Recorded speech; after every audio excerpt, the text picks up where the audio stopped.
Joe Biden کے time پہ آپ کو پھر پتا ہے بعد میں ڈونلڈ لو آ گیا تھا. تو اب ظلم خلیل زاد کو دوبارہ سے اس ریجن میں اگر کوئی رسپانسبلٹی مل جاتی ہے ڈونلڈ ٹرمپ کی جانب سے تو یہ پاکستان کے لیے, کیونکہ وہی ایک آدمی پورے پاکستان کو پھر کنٹرول کرتا ہے, یعنی ایک آدمی جو اس خطے کے بارے میں بات چیت کرتا ہے یا اس کے بارے میں رپورٹنگ کرتا ہے وائٹ ہاؤس کو, وہی آدمی پھر سارے ریجن کو کنٹرول کر رہا ہوتا ہے. اور ان میں سے کسی میں اتنی جرت نہیں ہے کہ اس کو نہ کر سکے. یہ عمران خان تھا جس نے کہا تھا ایبسولوٹلی ناٹ, اور یہ سارے مانتے ہیں کہ ہمارے اندر اتنا ٹپڑ نہیں ہے یا ہمارے اندر اتنی جرت نہیں ہے کہ ہم کھڑے ہو کر کسی بھی امریکن کو یا کسی تھرڈ کلاس امریکن کو بھی ہم یہ کہہ سکیں کہ ایبسولوٹلی ناٹ. یہ عمران خان ہی کر سکتا تھا. یہ وہ برملا کہتے ہیں, کھل کر کہتے ہیں. اب اس وقت جو پاکستان کا موجودہ رجیم ہے وہ کن چیزوں پہ فوکس کر کے کام کر رہا ہے, میں نے یہ اکٹھا کر لیا, اور جو ڈیٹا ہے یہ میں آپ کو جو دے رہا ہوں یہ فیکٹس کی بنیاد کے اوپر ہے کہ یہ لوگ کیا کر رہے ہیں. یہ جو امریکہ کی نئی ٹرمپ ایڈمنسٹریشن آ رہی ہے یہ اس کے ساتھ ایک ورکنگ ریلیشن بنانا چاہتے ہیں اور ہر طرح کی مدد ڈھونڈنے کے لیے تیار ہے اور اس کے لیے کوئی بھی قربانی دینے کے لیے بھی تیار ہے. نئی انتظامیہ کے ساتھ کوئی ڈیل حاصل کرنا چاہ رہے ہیں. فوکس کن چیزوں پہ کیا ابھی تک ان لوگوں نے, ابھی جہاں تک یہ پہنچے وہ میں آپ کو بتا دیتا ہوں. نمبر 1, انہوں نے کوشش کی اوورسیز پاکستانیوں سے مدد حاصل کرنے کی. اسپیشلی انہوں نے ان اوورسیز پاکستانیوں سے رابطہ کیا جن کے کچھ انٹرسٹ پاکستان میں بھی ہے, لیکن اوورسیز پاکستانیوں کی جانب سے جتنے رابطے انہوں نے اب تک کیے ہیں یا ان کی طرف سے جو لابسٹ ہائر کیے گئے انہوں نے جو اوورسیز پاکستانیوں سے رابطے کیے ہیں وہاں پہ تو ہوئی ہے پاکستان کے موجودہ رجیم کو ناکامی. نمبر 2, انہوں نے لابسٹ ہائر کیے ہیں جس کے لیے پاکستانیوں کا $15 لاکھ انہوں نے رکھ دیا ہے اور $6 لاکھ جو ہے وہ ادا کر دیا گیا ہے, جبکہ ابھی اس میں $9 لاکھ مزید ادا کیا جائے گا. جو لابسٹ ہائر کیے ہیں انہوں نے بھی اپنی لابنگ کے لیے, ان کو کمیونٹی کی ضرورت تھی تو کمیونٹی میں ان کو بندے ہی نہیں مل رہے جو جائیں اور جا کر ان کے لیے لابنگ کریں. نمبر 3, محمد بن سلمان سے اور دیگر جو عرب حکمران ہیں ان سے رابطے کیے گئے, کیونکہ امریکنز پاکستان کو ڈائریکٹ کنٹرول نہیں کرتے. وہ ان کے لیے آسان یہ رہتا ہے کہ وہ سعودی عرب کچھ پیسے دیتا رہتا ہے, یو اے ای تھوڑے بہت پیسے دیتا رہتا ہے, قطر سے ہمارے چھوٹے موٹے رہتے ہیں معاملات, پھر ہمارے حکمرانوں کے وہاں پہ سٹیکس بھی ہیں, کاروبار بھی ہے. تو اس لیے امریکہ آسانی سے جب ڈیل کرتا ہے پاکستان کے ساتھ تو چھوٹی موٹی چیزیں ان کو کہہ دیتا ہے وہ پاکستان سے کروا لیتے ہیں. تو اب پاکستان ریورس ایکشن چاہ رہا ہے کہ جن کے ذریعے سے امریکہ پاکستان کو کنٹرول کرتا ہے, پاکستان چاہ رہا ہے کہ ان کے ذریعے سے امریکہ کے ساتھ جو نئی آنے والی ایڈمنسٹریشن ہے ان کے ساتھ تعلقات بنائے. تو محمد بن سلمان سے رابطہ کیا گیا ہے. جیرڈ کشنر تک پہنچنے کے لیے بھی کوشش کی جا رہی ہے, اس میں نواز شریف اور نواز شریف کے بچے کام کر رہے ہیں. اور ابھی یہ جو ایک دورہ ہے اس بارے میں مجھے 2-3 چیزیں پتا چلی ہیں, میں ابھی کنفرم نہیں کر سکتا, لیکن جو خبریں آ رہی ہیں ان میں ایک تو یہ ہے کہ کچھ جو سوئٹزرلینڈ جانے کا مقصد ہے اس کے اندر مالیاتی مسائل بھی ہیں. وہ کوئی علاج معالجے کا معاملہ نہیں ہے, اس میں مالیاتی معاملات بھی ہیں جو اس خاندان کے ساتھ جڑے ہوئے ہیں. دوسرا, وہاں پہ کچھ بڑی اہم ملاقاتیں کی جا رہی ہیں جن میں جیرڈ کشنر تک پہنچنے کی کوشش کی جائے گی. جیرڈ کشنر جو ہے وہ ڈونلڈ ٹرمپ کے داماد ہیں اور اسرائیل کے ساتھ ان کے بڑے زبردست تعلقات ہیں. اب میں آپ کو زیادہ تفصیل میں تو نہیں بتا سکتا, لیکن آپ کو یہ بتا سکتا ہوں کہ باقاعدہ اسرائیل کے کچھ لوگ ہیں جن کو انگیج کیا گیا ہے موجودہ رجیم کی جانب سے کہ جیرڈ کشنر کے ساتھ ہمارے معاملات آپ ٹھیک کروائیں, ہم آپ کے لیے بھی گنجائش پیدا کر سکتے ہیں ان کیس کہ ہمارے موجودہ امریکی رجیم کے ساتھ یا آنے والی جو امریکی انتظامیہ اس کے ساتھ ہمارے اچھے تعلقات ہو جائیں. اس کو یہاں روک لیتے ہیں. اب جو آخری کوشش ایک اور کی جا رہی ہے کہ نریندر مودی کو بھی استعمال کیا جائے. انڈیا کی بھی پوری لابنگ ہے امریکہ میں, اور اس کے لیے میاں نواز شریف صاحب نے جو ہے وہ ایک پلان کیا ہے کہ نریندر مودی کے ساتھ کوئی رابطے کر کے کوشش کی جائے کہ ڈونلڈ ٹرمپ تک کسی طرح ایکسیس حاصل کریں. اس وقت جو پاکستان کی موجودہ حکومت, پورا حکومتی نظام اور جتنی اسٹیبلشمنٹ ہے,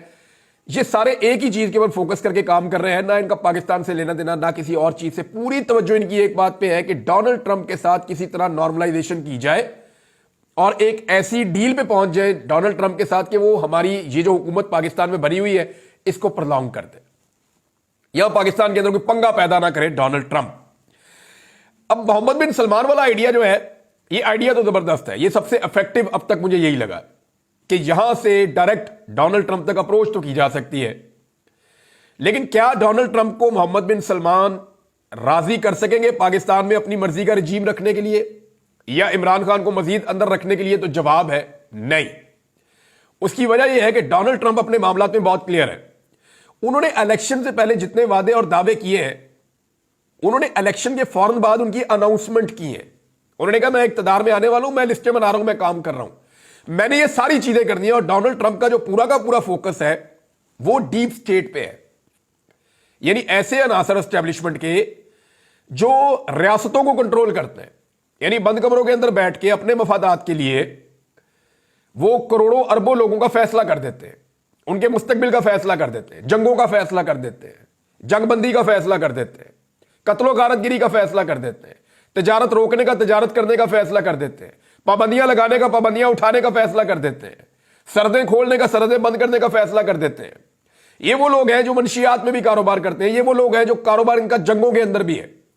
کیونکہ جتنی جنگ ہوتی ہے دنیا کا جو سب سے کاروبار منافع والا ہے نا وہ جنگ کا کاروبار ہے. آپ جنگ کروا دیں کسی خطے میں, اب جہاں پہ جنگ ہو رہی ہے دونوں طرف کے لوگوں کو ہتھیار چاہیے, ہتھیار بنانے والے مخصوص لوگ اور گروپس ہیں, وہ ملٹی نیشنل کام کرتے ہیں, اور بہت کم فوجیں ہیں جو اپنے سارے ہتھیار خود بناتی ہیں. زیادہ تر آپ کو ہتھیار پرچیز کرنے پڑتے ہیں مارکیٹ سے. تو ہتھیاروں کی پوری ایک مارکیٹ ہے, یہ پورا ایک بزنس ہے, اور وہ لوگ بہت طاقتور ہیں, وہ دنیا کی سب سے مہنگی چیزیں بیچتے ہیں, لہذا ان کا انفلوئنس ہوتا ہے. تو یہی ہے ڈیپ سٹیٹ, جہاں پہ یہ پیسہ خرچ کرتے ہیں کہ آپ جنگ شروع کروائیں, جنگ رکنی نہیں چاہیے, ہم آپ کو پیسہ دیں گے اور ہم پیسہ کمائیں گے اس میں سے. تو ڈونلڈ ٹرمپ ڈیپ سٹیٹ کے خلاف جو ہے وہ یہ کہہ چکے ہیں کہ لوگوں کی قسمت کا فیصلہ جو ہے وہ بند کمروں میں نہیں ہوگا. یہی پاکستان کے اندر پھڈا پڑا ہوا ہے. اب جو آدمی اپنے ملک کے اندر سب سے تگڑی اسٹیبلشمنٹ سے لڑ رہا ہے وہ پاکستان جیسی بالکل ایک کمزور اور نحیف قسم کی جو اسٹیبلشمنٹ ہے اس کے لیے گنجائش نکالے گا, یہ بہت مشکل ہے. پاکستان کو کم سے کم فوری طور پہ اسرائیل کو تسلیم کرنا پڑے گا. اگر تو کوئی ڈیل چاہیے نا تو کم سے کم اسرائیل کو تسلیم کرنا پڑے گا, لیکن اس صورت میں بھی پاکستان کو عمران خان کو باہر نکالنا پڑے گا, کیونکہ ڈونلڈ ٹرمپ کے پاس اگر محمد بن سلمان جاتے ہیں یا ان کے ساتھ بات کرتے ہیں پاکستان کے, اول تو ان کی اپنی کرنے والی بہت ساری باتیں ہیں, ان کے اپنے بے شمار ایشوز ہیں. پاکستان تو ان کے کہیں ایجنڈا پہ بھی نہیں ہوگا, اور اگر ایجنڈا پہ ہوگا تو 20ویں یا 25ویں پوائنٹ پہ جا کے آئے گا کہ محمد بن سلمان نے اٹھنا ہے اور جا کر اسپیشلی جناب ہمارے کہنے کے اوپر صرف پاکستان کی بات کرنی ہے. ایسا نہیں ہوگا, وہ ان کے ایجنڈا پہ بھی نہیں ہوگا, اور ہوگا تو کوئی 2 درجن ایجنڈاز کے بعد ہوگا, آخری پوائنٹ ہوگا پاکستان. تو جب وہ بات کریں گے تو ڈونلڈ ٹرمپ کو جتنا وہاں لوگ سمجھتے ہیں اور جانتے ہیں, جن سے میری بات ہوئی ہے, جن کی انٹریکشن بھی ہوئی ہے ڈونلڈ ٹرمپ سے, وہ صاف ہی ایک بات کہتے ہیں. وہ کہتے ہیں ڈونلڈ ٹرمپ یہ سارا معاملہ اٹھا کے محمد بن سلمان کے کھاتے میں ڈال دے گا,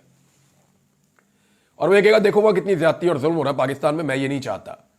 انہیں کہو کہ انسان بنے اور یہ چیزیں ٹھیک کرے, وہ یہی کرے گا مجھے پتا ہے. اور یہ اوبیس ہے, اس کا سٹائل بھی یہی ہے کہ اگر اس کے بعد ایک آدمی ریکویسٹ لے کر آئے گا, وہ کہے گا ٹھیک ہے, اس کو چاہ کے ان کو بولو کہ چیزیں ٹھیک کریں. اب حیرت یہ ہو رہی ہے, مجھے جو حیرت ہو رہی ہے وہ ان کی بے چینی پہ ہو رہی ہے. یہ ڈرے ہوئے اتنے زیادہ ہیں کہ یہ خود ڈونلڈ ٹرمپ کو اپروچ کرنا چاہ رہے ہیں. اور بھائی وہ چپ بیٹھا ہوا سے بیٹھا رہنا تو تھوڑا سا دوبارہ نکل جائے گا. یہ جا کے خود ڈونلڈ ٹرمپ کو وقت سے پہلے اپروچ کر رہے ہیں تاکہ اگر اس کے دماغ میں یہ چیزیں دیر سے آئے گی تو فوری طور پہ آ جائے, اور فائدہ کوئی نہیں ہوگا کیونکہ وہ ڈیپ سٹیٹ کو شکست دینا چاہتا ہے اور یہ اس کے لیے ایک موقع ہے. اور پاکستان میں عمران خان کے ساتھ اس کے تعلقات ہیں, وہ پاکستان میں جانتے ہی ایک آدمی کو ہے, عمران خان کو, اور کسی کو وہ جانتا ہی نہیں ہے, نہ اس کی پہچان کا کوئی دوسرا آدمی ہے پاکستان میں. اور جس آدمی کو وہ جانتا ہے اس کو جیل کے اندر ڈالا ہوا بھی بے گناہ ہے. تو اب ڈونلڈ ٹرمپ کے اوپر حکومت کا پورا فوکس ہے, لیکن اوورسیز پاکستانی تگڑے ہیں کیونکہ وہ وہاں امریکہ میں رہتے ہیں, وہ ڈیلی بیسس کے اوپر انفلوئنس کرتے ہیں. اور ایک عجیب چیز جو مجھے اوورسیز پاکستانیوں نے بتائی, انہوں نے یہ بتائی کہ جی صرف پاکستانیوں نے نہیں بات کی عمران خان کی, یہاں پہ بے شمار ایسے مسلمان رہتے ہیں جنہوں نے ڈونلڈ ٹرمپ کو ووٹ کیا, ڈونلڈ ٹرمپ کی جیت میں ان کا کردار ہے, اور ان سب نے عمران خان کی بات کی ہے. اس کی وجہ یہ ہے کہ امریکہ میں رہنے والے مسلمان, چاہے ان کا تعلق دیگر ممالک سے ہے, وہ عمران خان کو عالم اسلام کا لیڈر سمجھتے ہیں. اور اس کا ریزن کیا ہے, جو اقوام متحدہ میں عمران خان صاحب نے سپیچ کی تھی, اور اس کے بعد جو عمران خان صاحب نے جو OIC کے اندر سپیچ کی تھی, یہ 2 تقاریر کو آپ نکال لیں تو آپ کو ساری گیم سمجھ آ جائے گی. عمران خان صاحب واحد آدمی ہیں جنہوں نے ناموس رسالت کے لیے بڑی کھل کے عالمی پلیٹ فارم کے اوپر بات کی, جنہوں نے مسلمانوں کے ہر ایشو کے اوپر بات کی, اسلاموفوبیا کو کاؤنٹر کیا, اور عمران خان کی وجہ سے ہر سال اب اسلاموفوبیا کا ایک دن بھی منایا جاتا ہے. تو یہ عمران خان کا بہت بڑا کریڈٹ ہے, مسلمان اس کو آنر کرتے ہیں اور اس کو مسلمانوں کا ایک لیڈر سمجھتے ہیں کہ اسلامی دنیا کا ایک لیڈر ہے وہ. لہذا ڈونلڈ ٹرمپ ایسے آدمی کے لیے کوئی غلط فیصلہ نہیں کرے گا